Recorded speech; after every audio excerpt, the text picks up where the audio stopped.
My tema, net 18 centimeter. Ek het gehoor, iemand sê, dat jy die hemel met 18 centimeter kan mis.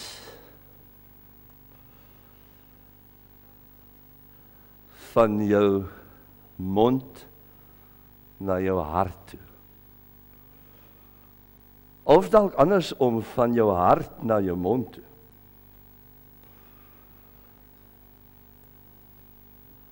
Maar miskien is daar 'n fout by hierdie stelling.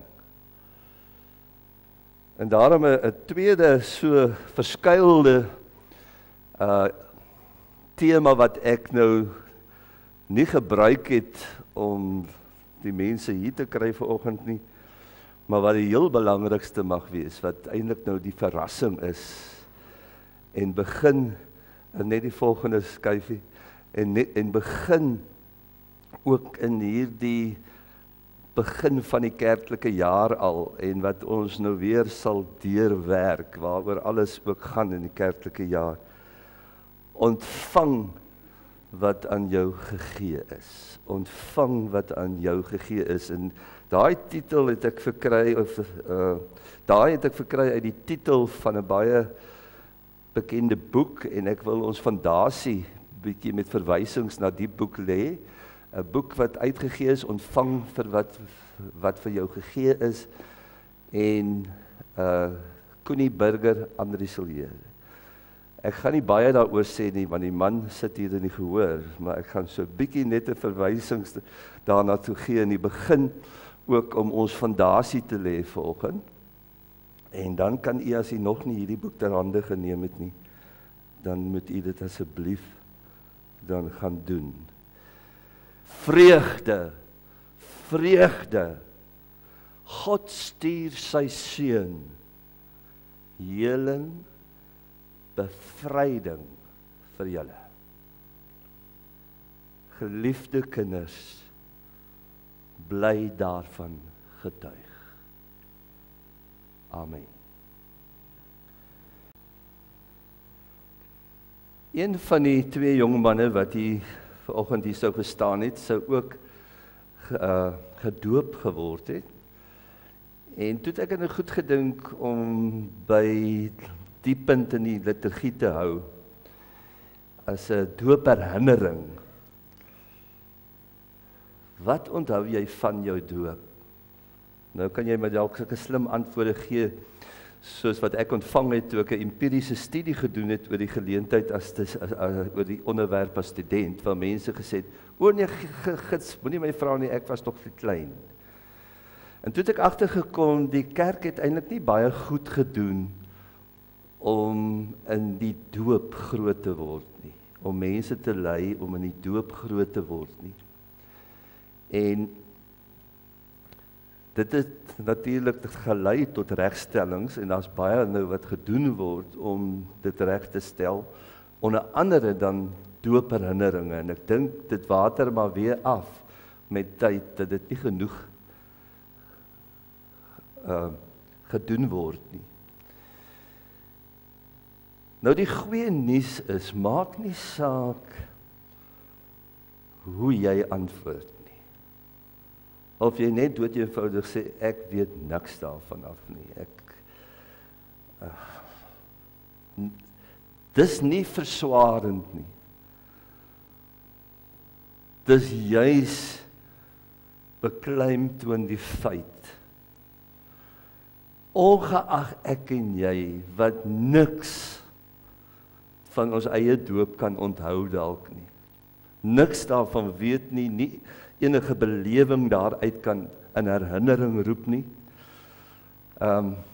Ek het persoonlik 'n stukkie getuienis.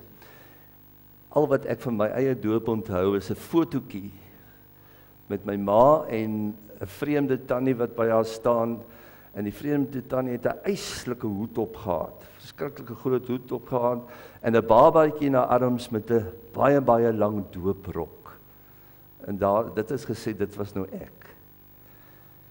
En eers in my tweede jaar, op my teologiese studies, toe ek 'n sprong kon maak in die klasse van professor Flip Tron, om as tweedejaars student my doop te beleef, dat ek so emosioneel is, dat ek kop onderste bo uit die klasse uit is, dat niemand my moes sien nie.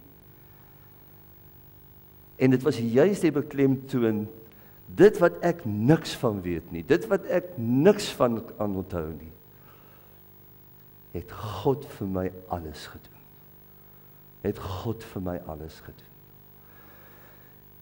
En dit bring my met 'n paar woorde na hierdie boekie waarna ek verwys het, wat geskryf is deur Koenie en André Silje, waar hulle dan sê, en is in aansluiting ook met daai liedjie wat ek gespeel het, julle sal dit nou ook beter verstaan, dat Jesus se doop, al is dit totaal anders as ons doop, het dit tog 'n sterk boodskap vir ons doop.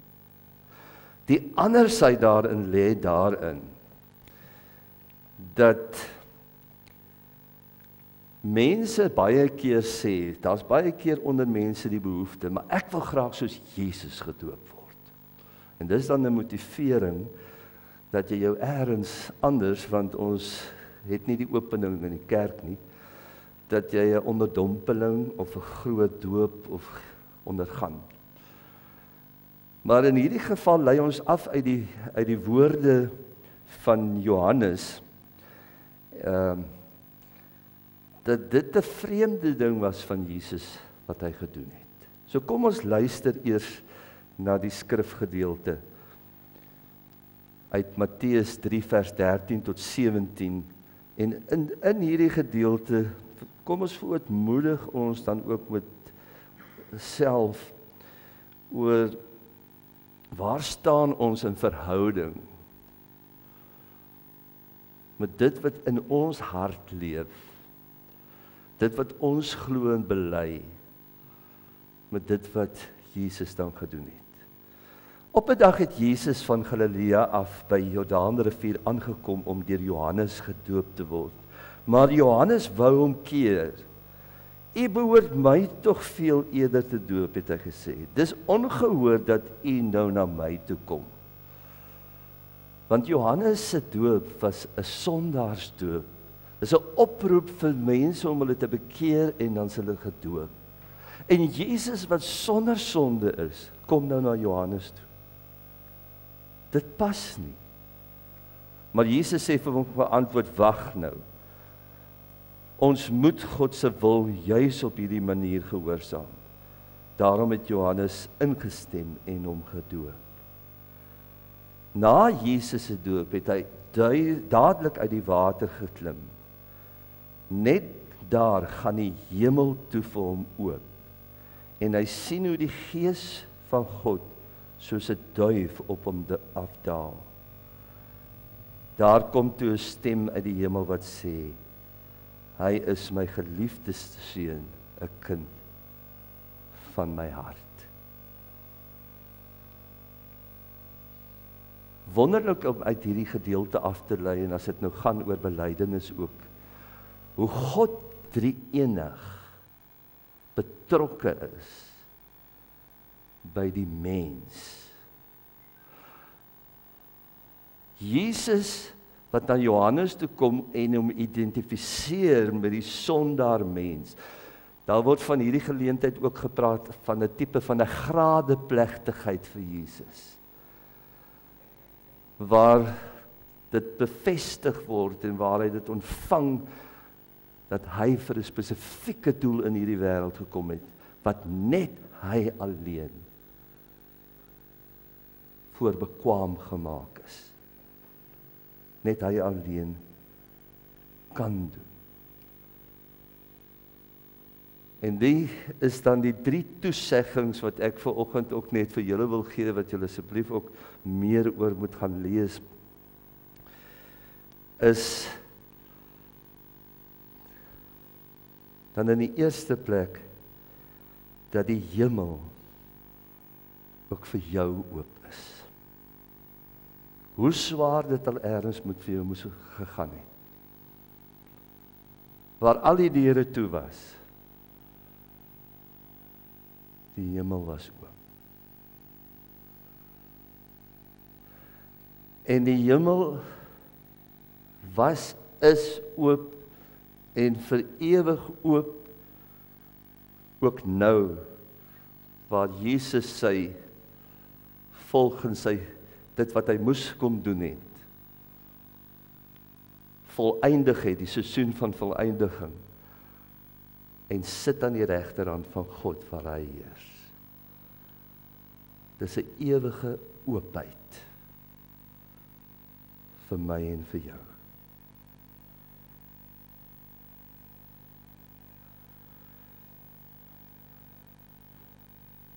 Die Gees daal neer. As Jesus dit wat hy op aarde kom doen het, in sy mensheid, die Gees dan nodig gehad het. Hy kon nie uit die drie eenheid uitgeskeer word nie. Maar in sy mensheid, in dat hy kom doen, word hy deur God die Vader gedra en die Gees bekragtig om dit te kan doen. Hoeveel te meer het ek en jy ook nie die Gees nodig nie. En die goeie nuus, dat dit aan ons gegee is. Dat dit aan ons gegee is. Ons vier dit jaarliks tydens Pinkster op 'n besondere manier. En dan die laaste toesegging is waar 'n stem dan, terwyl die Gees soos 'n duif neerdaal, daar 'n stem uit die hemel kom wat sê, hy is my geliefde seun, 'n kind so na my hart. Dat hierdie uitspraak dan oorloop na my en jou toe. Dat jy vanoggend dit in jou oor kan hoor en in jou hart kan ontvang. Jy is my geliefde kind. Jy is my geliefde kind. So na my hart. Kom staan asseblief, dan bely ons almal saam ons geloof. En jy kan dit hardop saam met my doen, as jy wil. Ek glo in God die Vader, die Almagtige, die Skepper van die hemel en die aarde, en in Jesus Christus, sy eniggebore Seun, ons Here, wat ontvang is van die Heilige Gees, gebore is uit die maagd Maria, wat gelei het onder Pontius Pilatus, gekruisig is, gesterf het en begrawe is, en ter helle neergedaal het, wat op die 3de dag weer opgestaan het uit die dode, wat opgevaar het na die hemel, en sit aan die regterhand van God, die Almagtige Vader, van waar hy sal kom om te oordeel, die wat nog lewe en die wat reeds gesterf het. Ek glo in die Heilige Gees. Ek glo aan 'n heilige algemene Christelike kerk, die gemeenskap van die heiliges, die vergifnis van sondes, die opstanding van die vlees en 'n ewige lewe. Amen. Liewe broers en susters, wat het nou pas hier gebeur? Wat het nou pas hier gebeur? Kom ons lees uit Romeine 10, vers 1 tot 13.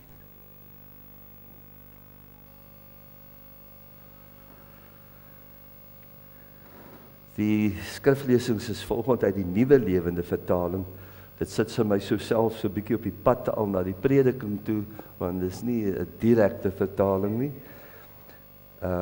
Maar so 'n bietjie meer in die gewone taalgebruik van mense.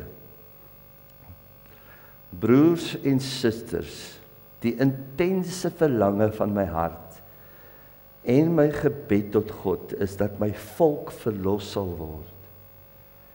Ek kan getuig hoeveel hulle vir God beywer. Maar hierdie ywer is sonder die regte insig.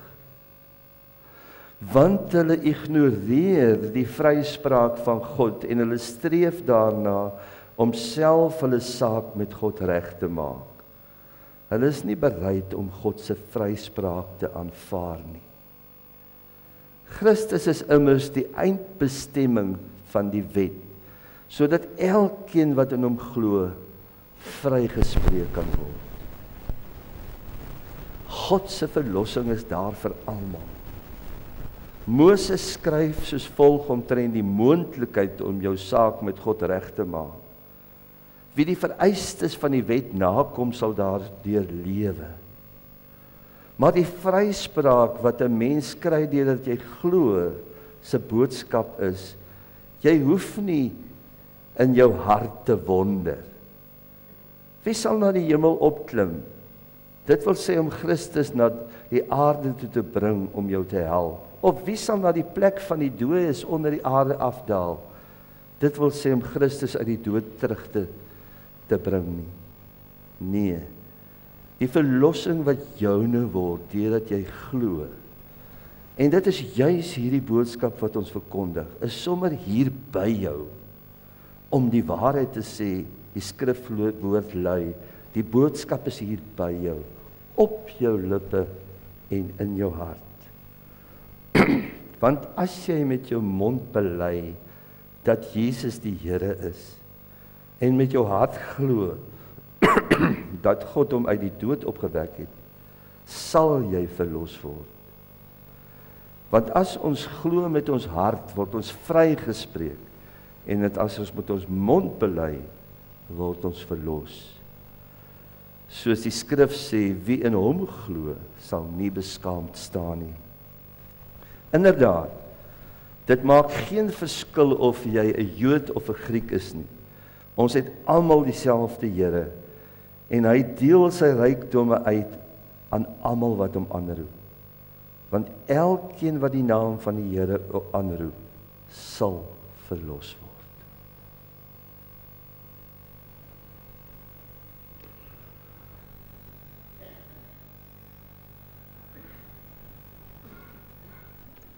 Ons is weer by daai rare snaakse tema, net 18 cm, en ek het vir jou gesê, ek het op 'n stadium gehoor, 'n mens kan die hemel net met 18 cm mis.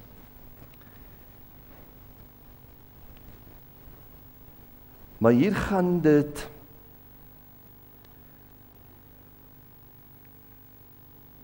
oor 'n saak wat jy jouself ook moet afvra. Wat is in jou hart? Wat leef in jou hart? So mense sou eerder 'n ander tema kon voorstel van wat die hart van vol is, loop die mond van oor. Ongeag is daar 'n baie nou verbintenis tussen dit wat binne ons is en dit wat uitkom na buite toe. En dit is miskien moontlik dat ons baie keer maskers dra waar ons die een aspek wil verdoesel, waar ons iets anders voorhou as wat ons werklik is, wat werklik in ons harte omgaan. Selfs rondom ons godsdiens. En daarom gee Paulus hier erkenning aan sy mense, en hy sê hy ken hulle ywer. Hy weet hoe hard hulle werk, en hulle werk vir God.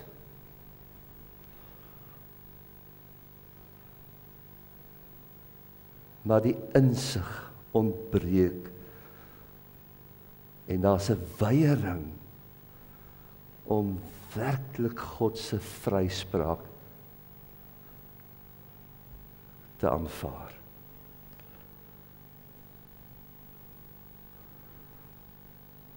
In hierdie saak kan u nou self vir u uitmaak waar jy jouself sal posisioneer. Wat is in jou? Wat kom uit? Wat sê jy vir ander? Wat bely jy? Partykeer wissel ons ratte, waar ons nou net mooi in die rad kom en sê, Jesus alleen is my verlosser, net hy kan my red. In die volgende oomblik het ek hierdie lys van dinge wat ek sê, okay, ek moet hierdie goed doen. Dit is wat vir my redding gaan gee.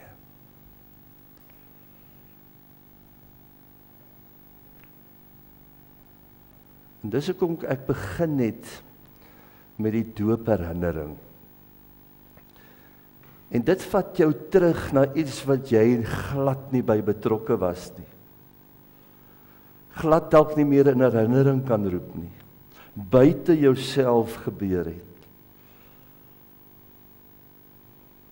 Ek luister na 'n meditasie die week van Dominee Marie Brits van Stellenbosch, waar sy sê, elke keer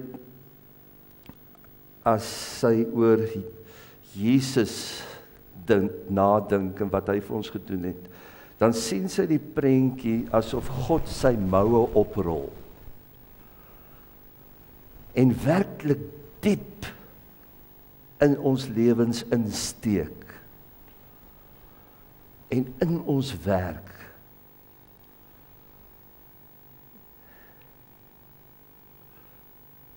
En dit wat hy vir ons gedagte het, inplant, werk, inwerk, in die diepte van ons wese. Daarom wil ek vir julle nou vra, om jou hand te sit daar waar jy dink jou hart is, die volgende skyfie.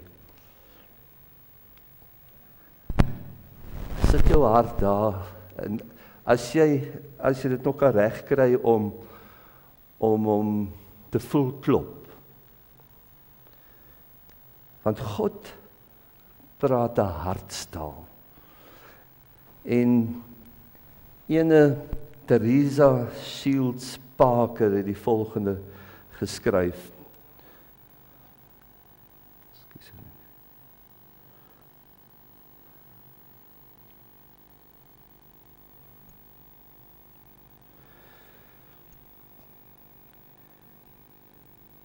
It's your beating heart. It's God's pride and joy. He's addicted to you. You should be as well. God het vir jou gegee wat jy nodig het.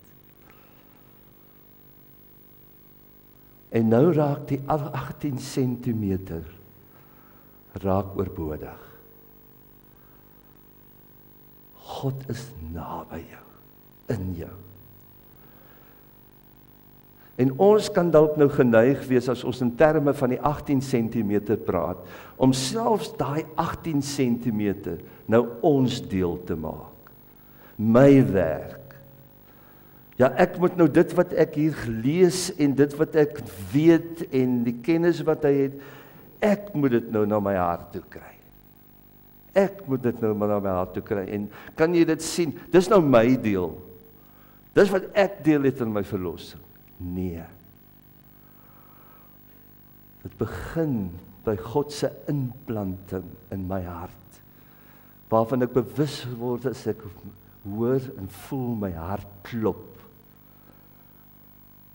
God is daar vir my. En vanuit die hart, volgende skyfie, vanuit die hart word die lig aangesteek. En dan kry ons in die woord die indikatief, imperatief. God het, doen dit nou, ontvang dit nou, lading. Weet Paulus wat sê, dan vir ons sê, dat ons moet toelaat dat God ons denke vernuwe. Vanuit die hart, dit wat God vir ons gedoen het, dit wat God vir ons gegee het, breek die lig deur. En gebruik hy ook my in sy koninkryk.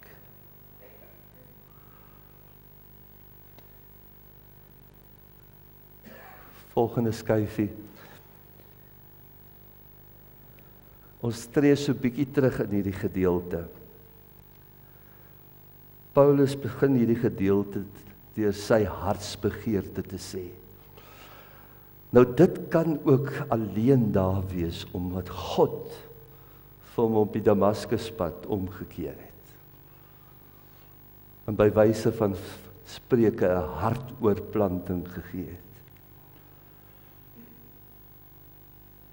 En dan spreek hy dit uit, dan sê hy, dat sy wens is, sy begeerte is, dat sy volk sal tot bekering kom, sal tot insig kom.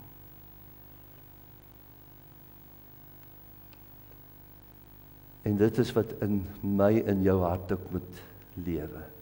Nou dank ek die Here positief vir ons gemeente. Weliswaar moet ons bely dat ons sê ons is nog nie wat ons moet wees nie, maar dank God dat ons nie meer is wat ons was nie.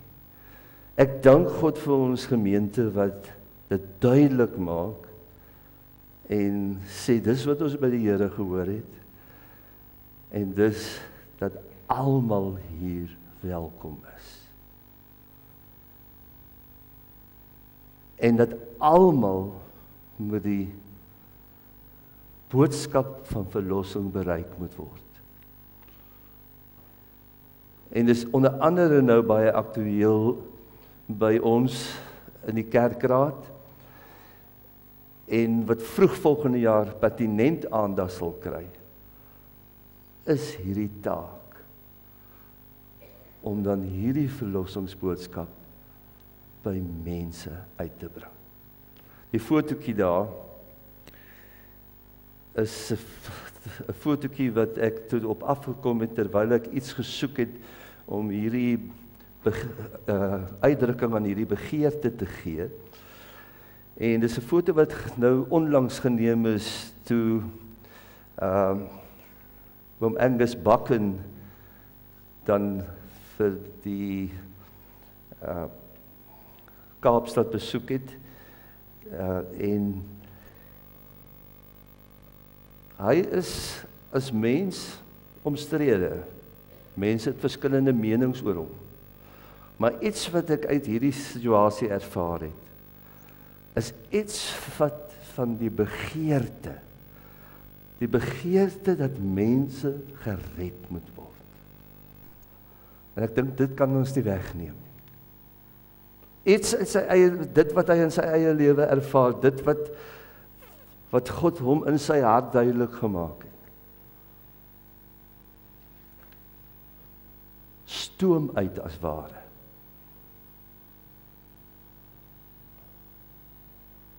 En alle mense. Maar die hartseer is, volgende skyfie, die hartseer is, die mensdom is anders. Paulus ervaar dat sy mense sukkel. En hulle gaan met ywer aan, selfs vir die Here. Maar hulle, en dis 'n sterk woord, hulle ignoreer die vryspraak van God. Die feit dat God alle mense vryspreek op grond van die verlossingswerk van sy Seun Jesus Christus. Hulle wil eerder self hulle saak bereder.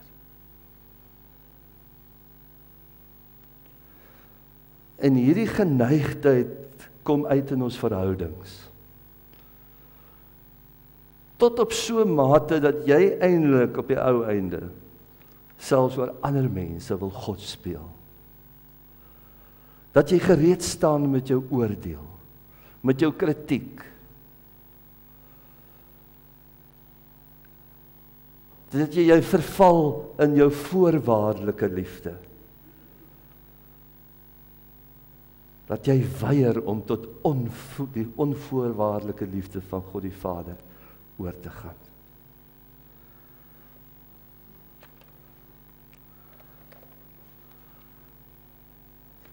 Hieroor word daar nou gesê dat, en ek het hierdie fotootjie gekry om dit te illustreer, oor die moontlikheid om jouself te red.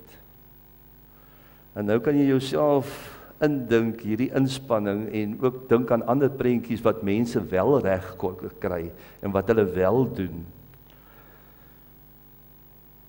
Maar sou dit dan jy jouself kon red en sou jy dalk kon opklim na die hemel om Jesus self te gaan afhaal of na die diepste duisternis om Jesus self weer daar uit te kry om vir jou te help? Sou jy dit kon doen?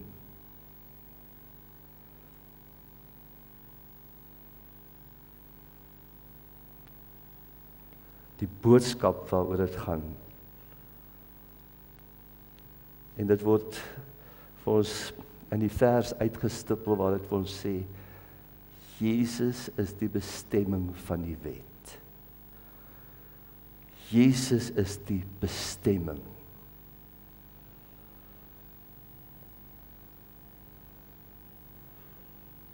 Niks. Ek kan nie eers bydra 'n 18 centimeter bydra nie. Ek kan nie eers van my mond na my hart beweeg of van my hart na my mond nie. Alles is Jesus. Die stemming en dit is naby ons gebring, op ons lippe, in ons hart. Ek dink aan 'n getuienis van Jan Grey, ek weet nie of julle vir hom al teëgekom het nie, evangelis in ons tyd wat nogal baie opgetree het in gemeentes, wat sy getuienis storie vertel, waar hy op 'n kamp tot bekering gekom het. En op die kamp was dit vol maklik, want almal rondom hom was dieselfde, maar die maandagoggend sit hy op die kampus, en hier kom die manne aan wat saam met hom gejol het altyd, en waar hulle altyd een of ander ding aangevang het. Hier kom hulle met groot fanfare na hom toe. En hy besef op daai oomblik, nou kom die groot ding, dit wat ek hier in my hart het, wat maak ek daarmee? En toe kom het op die lippe, waar hy vir hulle sê, jong, ek het nou nie vir julle lekker nuus nie, maar die Jan wat julle pel was, hy is die naweek dood. Hy kan nie meer saam met julle gaan nie, hy is nie meer daar nie.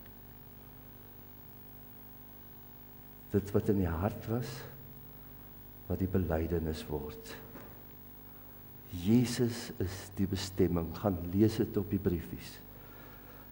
Gaan kyk van die Ou Testament tot in die Nuwe Testament, die reise van mense, die pad wat mense geloop het.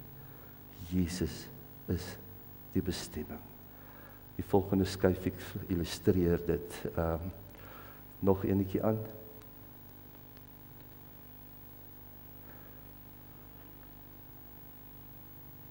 Elkeen wat bely dat Jesus die Here is, sal nie beskaam staan nie. Elkeen.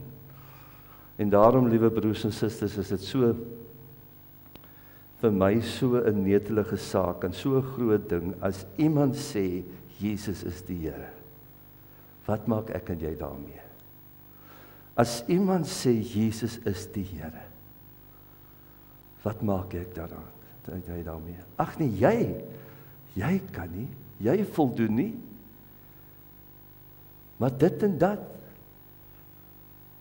Jesus is die Here. Hoe gaan ons daarmee om? Wanneer spesifiek, wanneer mense dit sê wat anders as ons is, anders lyk as ons, anders doen as ons,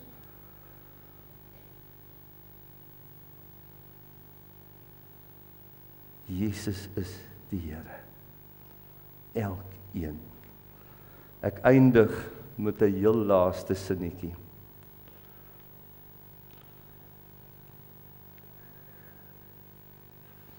En miskien 'n eerste sinnetjie van 'n volgende preek.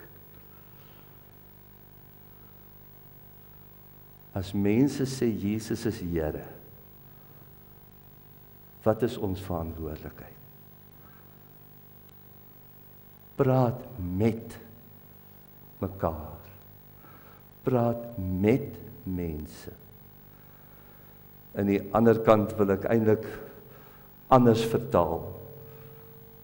Nie op hulle af nie, not at them, nie op hulle af nie, maar nog verder.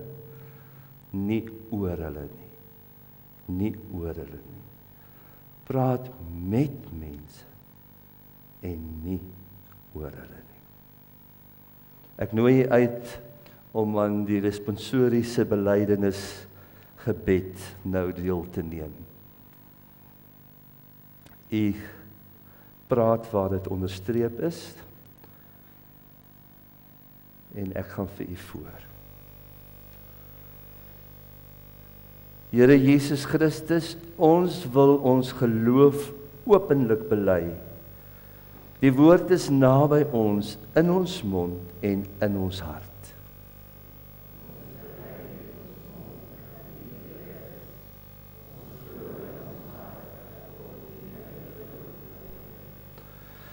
U is ons geregtigheid, ons redding en ons hoop, nie deur ons eie werke nie, maar deur u volmaakte genade.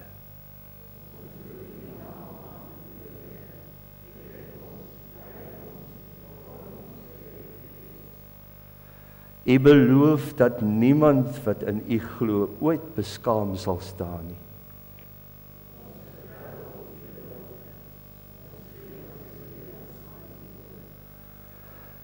Laat hierdie belydenis nie net woorde wees nie, maar 'n lewe van gehoorsaamheid, dankbaarheid en liefde.